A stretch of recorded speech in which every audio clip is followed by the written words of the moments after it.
Salut à tous et bienvenue sur AZ237. Une femme donna naissance à un bébé alors qu'elle était dans le coma, après avoir été impliquée dans un accident dévastateur. Puis, 3 mois après la venue au monde de son enfant, un miracle se produisit. Regardons cette histoire. Mais avant de commencer, j'aimerais vous rappeler qu'après avoir regardé cette vidéo, vous pouvez faire un tour sur notre chaîne pour découvrir de nombreuses histoires à la fois incroyables, intéressantes et émouvantes. Et n'oubliez pas de vous abonner à la chaîne et d'activer la cloche de notification si vous êtes nouveau parmi nous. Amelia Bannan était une policière de Posadas, dans le nord-est de l'Argentine. Le 1er novembre 2016, alors qu'elle était enceinte de 5 mois, elle était dans une voiture de patrouille avec 5 autres policiers et son partenaire Christian Espíndola était au volant. Ils se rendaient tous à un cours de police dans la région. Cependant, ils n'arrivèrent jamais à leur destination. Curieusement, Espíndola déclara plus tard aux médias locaux que la veille de l'accident, Bannan avait rêvé que la voiture se renversait. Elle nous avait dit que nous ferions un tonneau. Elle avait un mauvais pressentiment, déclara Espíndola à la radio Libertad.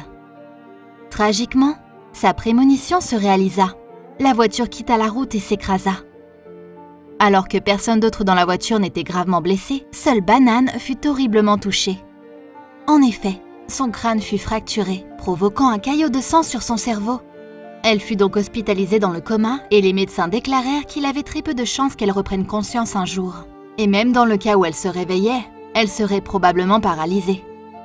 La veille de Noël 2016, bien que Bannan était toujours dans le coma, les médecins la firent accoucher de son bébé par césarienne.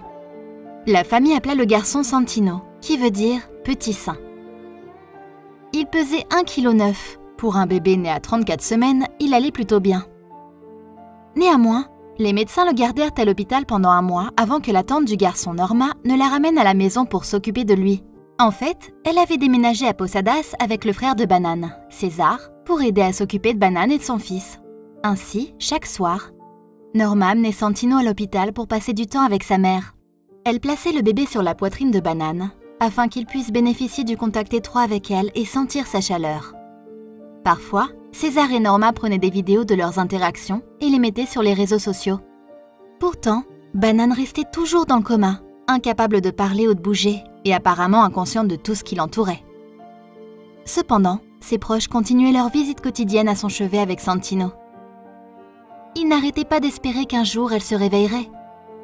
Puis, au début du mois d'avril 2017, alors que Bannan était inconsciente depuis 5 mois et demi, quelque chose de miraculeux se produisit. À ce moment-là, son fils avait 3 mois, et César et Norman l'avaient emmené comme d'habitude voir sa maman.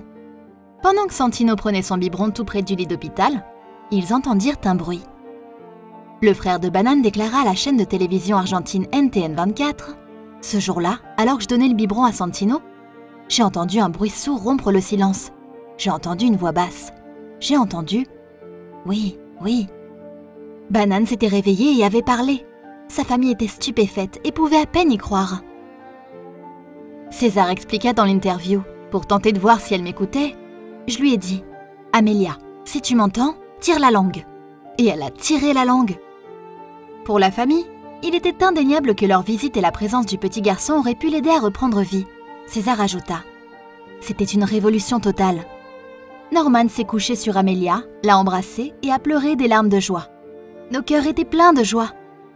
César et Norma placèrent Santino sur la poitrine de Bannan, où le bébé était blotti contre sa mère. Son frère documenta ce moment incroyable et téléchargea même des photos sur les réseaux sociaux. Et alors que Bannan continuait de rétablir et de créer des liens avec son petit garçon, César téléchargea plus de vidéos et de photos réconfortantes. Au début, Bannan ne pouvait dire que oui ou non. Mais il ne fallut pas longtemps avant qu'elle puisse dire et faire plus. Par exemple, les vidéos que sa famille publiait sur les réseaux sociaux la montraient en train de câliner et d'embrasser son fils malgré les circonstances extraordinaires autour de sa naissance. Le lien entre eux semblait clair. Le rétablissement de Bannan se poursuivit rapidement. César déclara à l'époque « Amelia va mieux. Elle fait des exercices 2 fois par jour où elle doit lire et parler. Elle a encore du mal à prononcer la lettre S. » Bientôt, Bannan pourrait se retourner et bouger ses membres. On dit également qu'elle se souvenait de tout sauf de l'accident. Et après avoir célébré le premier anniversaire de Santino en décembre 2017, César publia de nouveau des photos vraiment remarquables en ligne. Ainsi, Avec les visites continues de son fils tout au long de l'épreuve, Banane allait de mieux en mieux.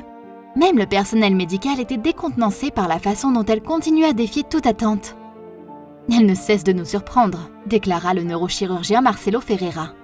Et après beaucoup de travail en thérapie, Banane put à nouveau marcher. Plus tard, elle put se tenir fièrement aux côtés de César, qui était également policier lorsque la police argentine reconnut son rétablissement remarquable. Les photos que César publiait au début de 2018, de sa sœur avec Santino, sont peut-être les plus touchantes de toutes. Sur ces photos, Banane arborait de nouveau son uniforme de police, clairement désireuse de revenir à son ancienne vie. Elle avait eu droit à une seconde chance dans la vie et comptait bien en profiter. Quelle est votre opinion au sujet de cette histoire? Dites-le nous dans les commentaires. Si vous avez aimé cette vidéo, alors cliquez sur le bouton j'aime et partagez-la autour de vous. À très bientôt sur AZ237.